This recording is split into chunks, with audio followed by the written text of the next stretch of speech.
वैदिक युग में यम और यमी दोनों देवता और मंत्रकर्ता माने जाते थे तथा यम को लोग मृत्यु से भिन्न मानते थे। पर बाद में यम ही प्राणियों को मारने वाले अथवा इस शरीर में से प्राण निकालने वाले माने गए। वैदिक काल में यज्ञों में यम की भी पूजा होती थी और उन्हें हवि दिया जाता था। उन दिनों वे मृत पितरों के अधिपति तथा मरने वाले लोगों को आश्रय देने वाले माने जाते थे। तब से अब तक उनका एक अलग लोक माना जाता है। वे हिंदू धर्म के अनुसार मृत्यु के देवता है अथवा उनका उल्लेख वेद में भी आता है।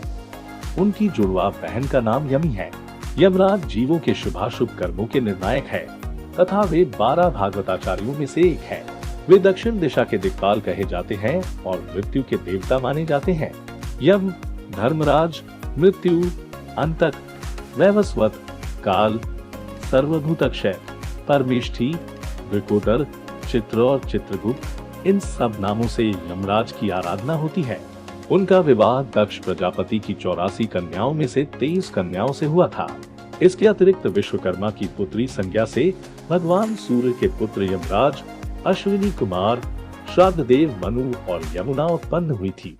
मार्कंडेय पुराण में वर्णित है कि जब विश्वकर्मा की कन्या संज्ञा ने अपने पति सूर्य को देखकर भय से आंखें बंद कर ली, तब सूर्य ने क्रुद्ध होकर उसे शाप दिया कि जाओ, तुम्हें जो पुत्र होगा वह लोगों के प्राण लेने वाला होगा।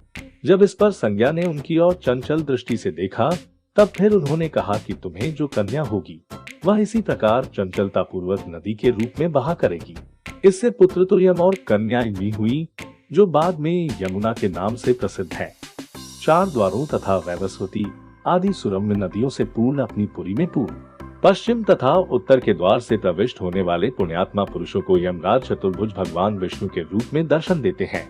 दक्षिण द्वार से प्रवेश करने वाले पापियों को वह तप्त लोह द्वार एवं क्रूर पशुओं से पूर्ण वैतरणी नदी पार करने पर प्राप्त होते हैं। वहाँ यमराज सहित मूर्तिमान व्याधियाँ, घोरतर पशु तथा यमदूत उपस्थित मिलते हैं।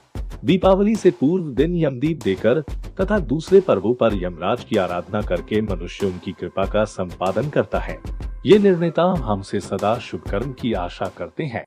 वैदिक साहित्य में कहा गया है कि यम पहले नश्वर है और उन्होंने पहले मरने के लिए चुना और फिर दूसरी दुनिया के लिए एक रास्ता बनाने के लिए आगे बढ़े।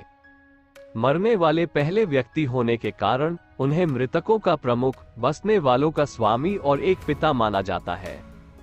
वैदिक साहित्य के दौरान यम अधिक से अधिक मृत्यु के नकारात्मक पहलुओं से जुड़ते हुए अंततः मृत्यु के देवता बन गए। यम के पास 2-4 आंखों वाले, चौड़े नाक वाले, चितकबरे, लाल भूरे रंग के कुत्ते हैं। कुत्ते उन लोगों को ढूंढने के लिए हैं जो मरने वाले हैं और यम के दायरे के मार्ग की रक्षा करते हैं।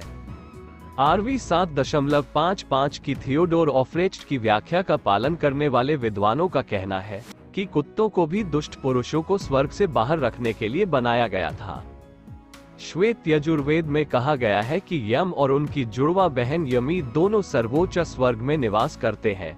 अथर्ववेद में कहा गया है कि यम अतुलनीय है और विवस्वत से भी बड़ा है तथा तैत्तिरीय आरण्यक और अस्तम श्रोत में कहा गया है कि यम के पास सुनहरी आंखों वाले और लोहे के खुर वाले घोड़े हैं। उपनिषदों में यम को ब्राह्मण लड़के नचिकेता के शिक्षक के रूप में चित्रित किया गया है। हिंदुओं का विश्वास है कि मनुष्य मरने पर सबसे पहले यमलोक में जाता है और वहां यमराज के सामने उपस्थित किया जाता है। वही उसकी शुभ और अशुभ कृत्यों का विचार करके उसे स्वर्ग या नरक में भेजते हैं। ये धर्मपूर्वक विचार करते हैं, इसीलिए धर्मराज भी कहलाते हैं।